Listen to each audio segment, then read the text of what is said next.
ஒரு முறை நம்ம திமுக எம்பி ஆர் ராசா அவர்கள் ஏதோ ஒரு மேடையில ஆத்துன்னு சொற்பொழிவை ஆத்திக்கிட்டே இருந்தாரு.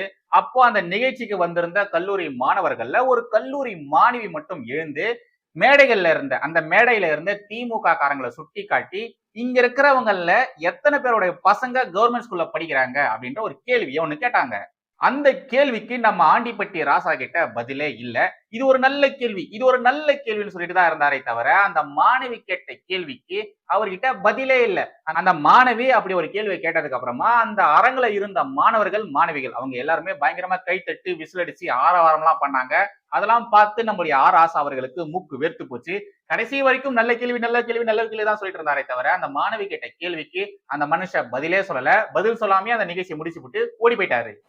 நான் கேக்குறேன், இங்க எத்தனை பேரோட பசங்க வந்து ஸ்டேட் போர்ட் ஸ்கூல்ல படிக்கிறாங்க, எத்தனை பேரோட பசங்க வந்து சிபிஎஸ்இ ஸ்கூல் போர்டோட படிக்கிறாங்க? நான் சொன்னேன்மா 2% தான் ஸ்டேட் போர்டு, சென்ட்ரல் போர்டு.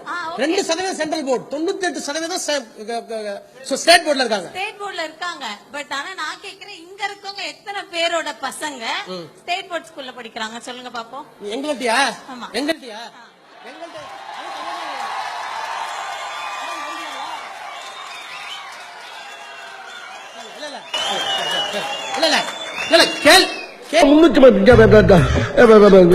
கேள்வி கேட்கறதுக்கு ஆரவாரமா இருக்கும். வேற சென்ட்ரல் போர்டுல படிக்க, அதுக்கு தான் சொன்னேன் நல்ல கேள்வி. தயவு நல்ல கேள்வி, ஒரு 5 நிமிஷம் செலவு பண்ணலாம், தப்பு இல்ல, நல்ல கேள்வி. இதெல்லாம் நடந்து இந்த நிகழ்வு நடந்து பல மாசங்கள் ஆயிடுச்சு. இந்த நிகழ்வுக்கு அப்புறமாவே பல இடங்கள்ல நம்முடைய ஆர் ராசா அவர்கள் அசிங்கப்பட்டிருக்காரு. அவர் என்னதான் பல இடங்கள்ல அசிங்கப்பட்டிருந்தாலும், பார்லிமெண்ட்லயே அசிங்கப்பட்டிருந்தாலும், கல்லூரி மாணவி கேட்ட கேள்வியால அவர் அசிங்கப்பட்டாரு பாத்தீங்களா, அந்த அளவுக்கு இல்லைங்க. இப்ப மறுபடியும் அதே மாதிரியான ஒரு நிகழ்வு ஆண்டிப்பட்டி ராசா அவர்களுக்கு நடந்திருக்கு. இந்த இடத்துலயும் ஒரு கல்லூரி மாணவர் தான் ஆர் ராசாவை அசிங்கப்படுத்தி இருக்காரு. அந்த ஒரு குட்டி கிளிப்பிங்க போடுறேன், அதை ஃபர்ஸ்ட் பார்த்துட்டு வந்துடுங்க. மணிப்பூருக்கு ஏன் பிரதமர் போலன்னு இங்க இருந்து சமூக நீதி கேள்வி எழுப்புறோம். ஆனா இங்க இருக்க வேங்கை வேலைக்கு ஏன் முதல்வர் போகலன்னு சொல்லி இது சமூக அநீதி இல்லையா? இல்ல, வேங்கை வயலுடைய டென்சிட்டியும் மணிப்பூரோட டென்சிட்டி ஒண்ணு நினைக்கிறீங்களா? எல்லாமே அநீதி தானே சார்? அதாவது பிளட் கேன்சர் வந்தாலும் ஒரே டேப்லெட், தலைவலி வந்தாலும் ஒரே டேப்லெட்டா? நல்ல கேள்வி. We exhausted all means scientifically. மணிப்பூர்ல எல்லா ஆடையும் அவுத்து போட்டு பெண்ணை கூட்டிட்டு போய் மிலிட்டரி துணையோட பட்டப்பகல்ல 18 பேர் கற்பழிக்கிற மாறி மாறி அதை ஜஸ்டிஃபை பண்றீங்க பார்லிமெண்ட்ல. கவர்னர் வெளியே வரல, இதெல்லாம் சாதாரண நடக்குதுங்கிறீங்க. என்னோட sir don't compare. Simple question. மணிப்பூருக்கு பிரதமர் போகல அப்படின்றதுக்காக நீங்க எல்லாருமே கேள்வி கேட்டீங்க. அத சமூக நீதினு வேற சொன்னீங்க. இங்க வேங்கை வயலுக்கு நம்முடைய முதலமைச்சர் ஸ்டாலின் அவர்கள் போகவே இல்லை, ஏன் போகலன்னு நீங்க கேட்டீங்களா? இது சமூக அநீதி தானே அப்படின்ற மாதிரி அந்த கல்லூரி மாணவர் கேள்வி கேட்கிறாரு. இப்படி இதுக்கு முன்னாடி கல்லூரி மாணவி கேட்ட கேள்விக்கு எல்லாருமே கைத்தட்டி ஆரவாரம் பண்ணாங்களோ அதே மாதிரிதான் இந்த கல்லூரி மாணவர் இங்க கேட்ட கேள்விக்கு எல்லாருமே கைத்தட்டி பயங்கரமா விசிலடிச்சு ஆரவாரம் பண்ணாங்க. அதெல்லாம் பார்த்ததுக்கு அப்புறமா ஆர் ராசா அவர்களுக்கு மூக்கு வேர்த்து போச்சு, பயங்கரமா காண்டாயிட்டு என்னென்னத்தையோ ஓலரிட்டு இருக்காரு. அந்த மாணவன் கேட்ட கேள்வி என்ன, இங்க உட்கார்ந்துகிட்டு ஆர் ராசா சொல்லக்கூடிய பதில் என்ன? வேங்க வயலும் மணிப்பூரும் ஒன்னா, மணிப்பூர்ல என்னெல்லாம் நடந்திருக்கு தெரியுமா, அங்களுடைய பெண்களை எப்படி கொடூரமா சித்திரவதை பண்ணி கற்பழிச்சிருக்காங்க தெரியுமா? இதெல்லாம் ஃபர்ஸ்ட் யார் கேட்டா? இது எல்லாருக்குமே நல்லாவே தெரியும். இது வேர்ல்டு வைடு நியூஸாவும் போச்சு, எல்லாருக்குமே நல்லாவே தெரியும். இந்த மாணவர் கேட்கிற கேள்வி என்ன, வேங்க வயலுக்கு ஏன் முதலமைச்சர் போகல, பிரதமர் மணிப்பூருக்கு போகலன்னு கேட்டீங்களே, அதே மாதிரி இங்க கேட்டீங்களா அப்படின்ற கேள்விதானே. கேக்குற கேள்விக்கு ஒழுங்கா பதில் சொல்ல துப்பு இல்ல. வேங்க வயலுக்கு முதலமைச்சர் போனா எல்லாமே சரியாயிடுமா, என்ன நடந்துரு போகுது அப்படின்ற மாதிரி ஆர் ராசா கேள்வி கேட்கிறாரு. இந்த லட்சணத்துல இவரு எம்பியா வேற இருக்காரு. அப்படி இவர்கிட்ட என்னத்தை பார்த்து அந்த தொகுதி மக்கள், அவருடைய தொகுதி மக்கள் இந்த ஆளுக்கு ஓட்டு போடுறீங்க? அதுவும் தொடர்ந்து இவரை நீங்க எம்பியா தேர்ந்தெடுக்கிறீங்க. அப்படி என்னத்தை இவர்கிட்ட பாத்துட்டீங்க? அப்படி என்னத்தை தான் இவரு உங்க தொகுதிக்கு செஞ்சிருக்காரு, கொஞ்சம் சொல்லுங்களேன். சரி, ஓகே, இப்ப நம்ம அடுத்த விவகாரத்துக்கு போயிடலாம். சுகாதாரத்துறை அமைச்சர் மா சுப்பிரமணியம் இருக்காரு இல்லையா, அவரு கொஞ்ச நாட்களுக்கு முன்னாடி தமிழகத்துல 0% கஞ்சா கல்டிவேஷன், இங்க பெருசா கஞ்சாவே இல்ல, கஞ்சா பழக்கத்திலே இல்ல அப்படின்ற மாதிரிலாம் சொல்லிட்டு இருந்தாரு. அவரு அப்படி அங்க சொல்லிட்டு இருக்கும் பொழுது இந்த பக்கம் பாலிமர்ல ஒரு செய்தியை போடுறான். ஹாஸ்பிட்டல்ல கஞ்சா செடியை வளர்த்திருக்கானுங்க. ஓகேவா, கஞ்சா செடியை வளர்த்திருக்கானுங்க. அங்க அமைச்சர் கஞ்சாவே இல்லைன்னு சொல்லி பேட்டி கொடுத்துட்டு இருக்கும்பொழுது இந்த பக்கம் பாலிமர்ல பாருங்க கஞ்சா செடியை வளர்த்துருக்காங்க, அதுவும் ஹாஸ்பிட்டலே வளர்த்துருக்காங்க அப்படின்ற மாதிரியான செய்திகளை போட்டுட்டு இருந்தாங்க. அது மட்டும் இல்லாம அமைச்சர் அப்படி சொன்னதுக்கு அப்புறமாகவே ஏகப்பட்ட கஞ்சா வழக்குகள் வந்துகிட்டே இருந்தது. இப்ப ரீசெண்டா வந்த ஒரு செய்தியை காட்டுறேன் பாருங்களேன். கஞ்சா விற்ற பெண் சிக்கினார். சென்னை ஒக்கியம் துறைப்பாக்கம் பகுதியில் கஞ்சா விற்பனையில் ஈடுபட்ட சரண்யா என்ற பெண் பிடிப்பட்ட நிலையில் அவரிடமிருந்து 1.2 கிலோ கஞ்சா பறிமுதல். தமிழ்நாட்டில் கஞ்சா நடமாட்டமே இல்லை என பேசிய சுகாதாரத்துறை அமைச்சர் மாசு இதற்கு என்ன பதில் சொல்ல போகிறார் என பொதுமக்கள் கேள்வி. சொல்லுங்க அமைச்சரே, நீங்க தான் இங்க 0% கஞ்சா கல்டிவேஷன் எல்லாம் சொல்லிருந்தீங்களே, பாருங்க பாருங்க கஞ்சா விற்ற பெண் கஞ்சா வியாபாரி சிக்கிருக்காங்க. அதுவும் அவங்க உங்க கூட இருக்கக்கூடிய புகைப்படங்கள்லாம் வேற இப்ப வெளியே வந்துட்டு இருக்கு. அது பயங்கர வைரலாவும் போயிட்டு இருக்கு. இப்ப இதுக்கு நீங்க என்ன சொல்ல போறீங்க? பதில் இருக்காங்க உங்ககிட்ட? சும்மாவே நம்மளுடைய அண்ணாமலை அவர்கள் இந்த திமுக காரங்களையும் திமுக அமைச்சர்களையும் போட்டு பொலன்னு பொலப்பாரு. அப்படி இருக்கும்போது இது மாதிரியான விஷயங்கள்ல அமைச்சர் பெயர் அடிபட்டதுன்னா அண்ணாமலை சும்மா இருப்பாரா? கண்டிப்பா சும்மாவே இருக்க மாட்டாரு. அவர் என்ன சொல்லியிருக்காரு அப்படின்றத பாருங்க. சென்னை ஒக்கியம் துறைப்பாக்கம் பகுதியில் கஞ்சா விற்பனையில் ஈடுபட்டு வந்த பெண் கஞ்சா வியாபாரி ஒருவர் நேற்று முன்தினம் 18வது முறையாக கைது செய்யப்பட்டிருக்கிறார். ஏமா நீ என்ன சபரிமலைக்கு மாலையா போட்டிருக்க? 18 முறை கைதா இருக்க, குருசாமி ஆயிடுவ போல இருக்குதே. இதில் உச்சகட்ட நகைச்சுவை என்னவென்றால் தமிழ்நாட்டில் கஞ்சா நடமாட்டமே இல்லை என்று கூறிய சுகாதாரத்துறை அமைச்சர் திரு மா சுப்பிரமணியன் அவர்களுடன் இந்த பெண் கஞ்சா வியாபாரி புகைப்படம் எடுத்திருக்கிறார். நைஸ். ஏற்கனவே அண்ணா பல்கலைக்கழக மாணவி மீது பாலியல் வன்முறையில் ஈடுபட்ட பாலியல் குற்றவாளி ஞானசேகரனுடனான புகைப்படத்துக்கு பல காரணங்களை சொல்லி மழுப்பிய அமைச்சர் திரு மா சுப்பிரமணியன் அவர்கள் பல முறை கைது செய்யப்பட்ட கஞ்சா வியாபாரியுடனான புகைப்படத்துக்கு என்ன பதில் சொல்ல போகிறார்? இந்த அழகில் அந்த பெண் கஞ்சா வியாபாரி 196வது வட்ட கண்ணகி நகர் திமுக துணை செயலாளர் என்று கூறப்படுகிறது. ஓஹோ, திமுக காரரா? அமைச்சர்கள் வரை நெருக்கமாக இருக்கும் போதைப் பொருள் வியாபாரிகள் மற்றும் பாலியல் குற்றவாளிகள் திமுகவை தங்கள் கூடாரமாக வைத்திருப்பதில் ஆச்சரியப்படுறதுக்கு ஒண்ணுமே இல்லைங்கோ அப்படின்ற மாதிரி அண்ணாமலை போட்டு லெப்ட் ரைட் வாங்கியிருக்காரு. இந்த விவகாரங்களை குறித்து சொல்றதுக்கு என்கிட்ட ஒரு இழவும் இல்ல, எல்லா இழவுமே நம்மளுடைய அண்ணாமலையே எடுத்துட்டாரு. எப்பொழுதும் எதிராசன் வடிவழகு என் இதய தொழுதால் இல்லை எனக்கெதிர் இல்லை எனக்கெதிர் இல்லை எனக்கெதிரே. ஸ்ரீமதே ராமானுஜாய நமஹா. எனதரமை தேசியவாதிகள் அனைவருக்கும் வணக்கம் அண்ட் ஜெய் ஸ்ரீராம். தமிழகத்துல திமுகவின் ஆட்சியின் கீழே தமிழகத்துடைய சட்ட ஒழுங்கு என்ன லட்சணத்துல இருக்கோ அதே லட்சணத்துலதான் இந்த புலிங்க கூட்டணி கட்சிகளுடைய ஆட்சி எந்தெந்த மாநிலங்கள்ல நடக்குதோ அந்த மாநிலங்களுடைய சட்ட ஒழுங்கும் இருக்கு. ஆனா இவங்க எல்லாம் என்ன சொல்லுவாங்க? பெண்கள் பாதுகாப்பு, பெண்கள் சுதந்திரம், சுயமரியாதை, சட்ட ஒழுங்கு அப்படின்ற மாதிரிலாம் வாய் கிழிய பேசுவாங்க. இப்படி பேசக்கூடிய இவங்களுடைய மாநிலங்கள்ல பெண்கள் பாதுகாப்பு என்ன லட்சணத்துல இருக்கு அப்படின்றத கொஞ்சம் பார்க்கலாமா? இதுல ஒஸ்ட் கேஸ் என்னன்னா, ஏதாச்சும் ஒரு குற்ற சம்பவங்கள் நடந்ததுன்னு வச்சுக்கோங்களேன், அந்த குற்ற சம்பவங்கள்ல பாதிக்கப்பட்டவங்களை காப்பாத்துறதுக்கு பதிலாக எவன் குற்றங்களை நடத்தினானோ அந்த குற்றவாளிகளை காப்பாத்துறதுல இவங்க எல்லாருமே மும்முரமா இருக்காங்க. குற்ற நிகழ்வுகளை மூடி மறைக்கிறாங்க, குற்றவாளிகளை காப்பாத்துறாங்க. இந்த குற்றங்களுக்கு எதிராக எதிர்கட்சிகள் ஏதாச்சும் கேள்விகளை கேட்டாங்கன்னா வாயை மூடிக்கிட்டு அமைதியா இருக்காங்க. இந்த புலிங்க கூட்டணி கட்சிகள் என்ன பண்றாங்க? பெண்களை பாதுகாக்க மாட்டேன்றாங்க. அட் தி சேம் டைம் குற்றவாளிகளுக்கு தண்டனையும் வாங்கி தர மாட்டேன்றாங்க. பெண்களை பாதுகாக்கிறதுக்கு இவங்க ஏதாச்சும் ஸ்டெப்ஸுகள் எடுப்பாங்கன்னு பார்த்தா அத மாதிரிலாம் எடுக்கிறதே கிடையாது. ஆனா பெண்களுக்கு எதிரான குற்றங்களை ஈடுபடுறானுங்க இல்லையா, அவனுங்களை சுத்தி ப்ரொடெக்ட் பண்றானுங்க. இங்க நம்ம தமிழகத்துல ஞானசேகரனுக்கு என்ன பண்ணானுங்களோ அதே மாதிரியான விஷயங்கள் தான் அவங்க ஆட்சி நடக்கூடிய மாநிலங்களையும் பண்ணியிருக்காங்க. 2023ல வெளிவந்த NCRB டேட்டாவை நான் உங்களுக்கு காட்டுறேன், தயவுசெய்து அதை பாருங்க. இது பார்த்தாதான் நான் என்ன சொல்ல வரேன் அப்படின்றது உங்களுக்கு தெளிவாவே புரியும். கிட்டத்தட்ட ஒரு 6 மாநிலங்கள்ல இவங்க 1, 2, 3 சொல்லி வகைப்படுத்திருக்காங்க. அதாவது பெண்களுக்கு எதிரான குற்றங்கள் அதிகமா நடந்த மாநிலங்கள் அப்படின்ற மாதிரி வரிசைப்படுத்திருக்காங்க. அந்த முதல் 6 மாநிலங்களுமே இந்த புலிங்கோ கூட்டணி கட்சியினுடைய ஆட்சி நடக்கக்கூடிய மாநிலங்கள் தான். இதை கொஞ்சம் பாருங்க.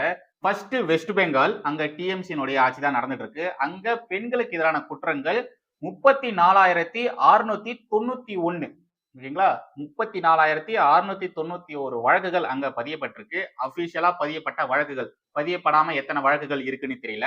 அடுத்ததாக கர்நாடகா, காங்கிரஸ் உடைய ஆட்சி நடக்கக்கூடிய கர்நாடகால 20,336 வழக்குகள். அப்புறம் கேரளால கம்யூனிஸ்டுகள் ஆட்சி நடக்கக்கூடிய கேரளால 16,025 கேஸ். ஓகேவா. அப்புறம் ஜார்க்கண்ட்ல அங்க பாத்தீங்கன்னா 6,989 கேசஸ். அப்புறம் நம்ம தமிழகத்துல 8943 வழக்குகள் தமிழகத்துல. அப்புறம் பஞ்சாப் 5258 வழக்குகள். ஹிமாச்சல் பிரதேசம் அங்கேயும் பாத்தீங்கன்னா காங்கிரஸ் உடைய ஆட்சி தான். பஞ்சாப்ல ஆம் ஆத்மியோட ஆட்சி. ஹிமாச்சல் பிரதேசத்துல பாத்தீங்கன்னா 1604 வழக்குகள். இது எல்லாமே பெண்களுக்கு எதிராக நடந்த குற்ற சம்பவங்கள். அதுவும் 2023ல ஒரே வருஷத்துல இவ்வளோ விவகாரங்கள் நடந்திருக்கு. இந்த புலிங்கோ கூட்டணி கட்சியுடைய ஆட்சி நடக்கூடிய மாநிலங்கள்ல குற்றம் செய்பவர்கள் அந்த கட்சிக்காரரா இருந்தாங்கன்னு வச்சுக்கோங்களேன், அந்த குற்றத்தை அப்படியே மூடி மறைக்க தான் பாக்குறாங்க. இப்பெல்லாம் குற்ற சம்பவங்கள் செய்யறது, அதிகமான குற்ற சம்பவங்களை ஈடுபடுறது அங்க இருக்கக்கூடிய ஆளுங்கட்சியை சேர்ந்தவர்களாக தான் இருக்காங்க. அந்த பர்சன்டேஜ் வேற ஏறி இருக்கு. ஓகேங்களா? சாதாரண மக்கள் குற்றம் செய்யறதை விட கட்சியில இருக்கக்கூடியவர்கள், ஆளுங்கட்சியில இருக்கக்கூடியவர்கள் குற்றம் செய்யறதுதான் அதிகமா இருக்கு அப்படின்ற மாதிரி சொல்லியிருக்காங்க. சட்ட ஒழுங்குல ஒரு பக்கம் இருந்தாலும் இது மாதிரியான நிகழ்வுகள் இருக்கு இல்லையா, இது ரொம்ப ரொம்ப மோசமானது. நம்ம கையில அதிகாரம் இருக்கு, ஆட்சி அதிகாரம் இருக்கு, நாம ஆளுங்கட்சியா இருக்கோம், நாம என்ன வேணாலும் பண்ணலாம், நம்மள கேட்கறதுக்கு இங்க எவனுமே இல்ல அப்படின்ற ஒரு தைரியத்துலதான் இவனுங்க எல்லாருமே தொடர்ந்து குற்ற சம்பவங்களை ஈடுபடுறானுங்க. இப்போ லேட்டஸ்டா கேரளால நடந்த ஒரு கேவலமான விஷயத்தை பத்தி சொல்றேன். காங்கிரஸ் கட்சியை சேர்ந்த ராகுல் அப்படின்றவன், அவன் பேரும் ராகுல் தான், ராகுல் காந்தி கிடையாது, இவன் வேற ராகுல். ஓகேவா? இவன் கேரளா இளைஞரணி காங்கிரஸை சேர்ந்த நிர்வாகி. இவன் பாலக்காட்டினுடைய எம்எல்ஏவாவும் இருக்கான், சிட்டிங் எம்எல்ஏவாவும் இருக்கான். இப்ப இவன் மேல லுக் அவுட் நோட்டீஸ் எல்லாம் கொடுத்திருக்காங்க. அதாவது இந்த ராகுல் இவன் என்ன பண்ணிருக்கான், ராகுல் காந்தி கிடையாது மக்களே, ராகுல். ஓகேவா? இவனுடைய முழு பெயர் ராகுல் மம்கூத். மம்கூத் என்ன பேருன்னே தெரியல, பட் இவன் பேர் ராகுல். ஓகேவா? இவன் என்ன பண்ணிருக்கான், பெண்களுக்கு பாலியல் ரீதியில ஏகப்பட்ட துன்புறுத்தல்கள் கொடுத்திருக்கான். நிறைய கேவலமான விஷயங்கள் பெண்களுக்கு எதிராக செஞ்சிருக்கான். கல்யாணம் பண்ணிக்கிறேன்னு சொல்லி பெண்களை ஏமாத்திருக்கான். பெண்களை மிரட்டி, அதாவது பிளாக்மெயில் பண்ணி காசை ஆட்டைய போட்டிருக்கான். இது எல்லாமே பெரிய அளவுல வைரலா போனதுக்கு அப்புறமா, தொடர்ந்து வழக்குகள் இவன் மேல பதியப்பட்டதுக்கு அப்புறமா ஆளு அப்ஸ்காண்ட் ஆயிட்டான், தலைமறைவாயிட்டான். இவன் மேல ஏகப்பட்ட வழக்குகள் இருக்கு. நிறைய பெண்கள் தொடர்ந்து இவன் மேல புகார் கொடுத்துட்டே இருந்தாங்க. அதுக்கப்புறமா தான் கேரளாவுடைய புலனாய்வு குழு, இந்த கேரளாவுடைய காவல்துறை இப்பதான் ரீசெண்டா ஜனவரி 11ஆம் தேதி தான் கைதே பண்ணியிருக்காங்க. காங்கிரஸ் பெண்களை பாதுகாக்கிறது குறித்து பேசுறதெல்லாம் நீங்க பாத்தீங்கன்னு வச்சுக்கோங்களேன், அப்படியே உங்களுக்கு எல்லாம் புல்லரிச்சு போயிடும். மேடை ஏறனானா போதும் அப்படியே வாய் கிழிய கிழிய பேசுவாங்க. பட் உண்மையாலேயே காங்கிரஸ் உடைய பெண்கள் பாதுகாப்பு எப்படி இருக்கு அப்படின்றத நீங்களே பாருங்க. இதுதான் காங்கிரஸ் உடைய பெண்கள் பாதுகாப்பு. இவனை காப்பாத்துறதுக்காக இவனை சுத்தி சுத்தி இந்த காங்கிரஸ்காரங்க போட்ட டிராமா இருக்கே, அதெல்லாம் அல்டிமேட்டா இருக்கும், செம காமெடியா இருக்கும். இவனை நாங்க கட்சியில இருந்து தூக்கிட்டோம் அப்படின்ற மாதிரிலாம் சொல்லிட்டு இருந்தாங்க கேரளாவுடைய காங்கிரஸ் தலைமை. ஓகேவா? அவங்க இவனை நாங்க கட்சியில இருந்து தூக்கிட்டோம் அப்படின்ற மாதிரி சொன்னாங்க. பட் அவன் சிட்டிங் எம்எல்ஏவா இருக்கா இல்லையா, எம்எல்ஏ அப்படின்ற ஒரு பதவிய அவன் ராஜினாமா பண்ணணும் அப்படின்ற மாதிரி கேரளா காங்கிரஸ் தலைமை சொல்லவே இல்லை. கேரளா காங்கிரஸ் தலைமை மட்டும் கிடையாதுங்க மக்களே, இந்த காங்கிரஸ் உடைய தலைமை இருக்கு இல்லையா, அவங்களும் அமைதியா தான் இருக்காங்க. அவங்களும் எந்த விதமான நடவடிக்கை எடுக்கவே இல்லை. பிரியங்கா ராபர்ட் வாத்ரா, ராகுல் காந்தி இவங்க 2 பேருமே சைலண்டா இருக்காங்க. எப்பொழுதும் போல கேரளா தலைமை என்ன பண்ணிருக்கு, இங்க எப்படி திமுக ஏதாச்சும் விஷயங்கள் அவங்களுக்கு எதிராக நடந்ததுன்னா அப்படியே டைவர்ட் பண்ணிட்டு போயிட்டே இருப்பாங்க. அதே மாதிரி அங்கேயும் கேரளாவிலையும் அதே யுக்தியை தான் கேரளா காங்கிரஸும் பண்ணியிருக்குது. வடகாரால காங்கிரஸ் எம்பி ஒருத்தர் இருக்கிறாரு, அவர் பேரு ஷாஃபி பரம்பில் அப்படின்ற மாதிரி சம்திங் ஏதோ ஒரு பேரு, வாயிலன் வாயில. அவர் என்ன பண்ணியிருக்காரு, இந்த விவகாரத்தை திசை திருப்புறத்துக்கு பயங்கரமா மேனிபுலேட் எல்லாம் பண்ணியிருக்காரு. இங்க ஏகப்பட்ட அரசியல் நடந்துட்டு இருக்கு, அரசியல் ரீதியில அரசியல் காரணங்களுக்காக இப்பேற்பட்ட பழியை தூக்கி போடுறாங்க, இது மாதிரியான நிகழ்வுகள்லாம் நடக்கவே இல்லை அப்படின்ற மாதிரி அவரு ஒட்டுமொத்தமா இந்த விவகாரத்தை திருப்பி போட்டாரு, பிளட்டை மாத்தி போட்டாரு. எம்எல்ஏவா இருக்கக்கூடிய அந்த ராகுல் இப்பேற்பட்ட கேடுகட்ட காரியங்களை பண்ணியிருக்கான். அவனை நாங்க கட்சியில இருந்து தூக்க போறோம் அப்படின்ற மாதிரிலாம் சொன்னவங்க ஏன் அவருடைய எம்எல்ஏ பதவியை ராஜினாமா பண்ண சொல்லல, ஏன் பண்ண சொல்லல? இது மூலியமாவே இந்த காங்கிரஸ் உடைய கோர முகம் எப்பேற்பட்ட முகம்னு நீங்களே புரிஞ்சுக்கோங்க.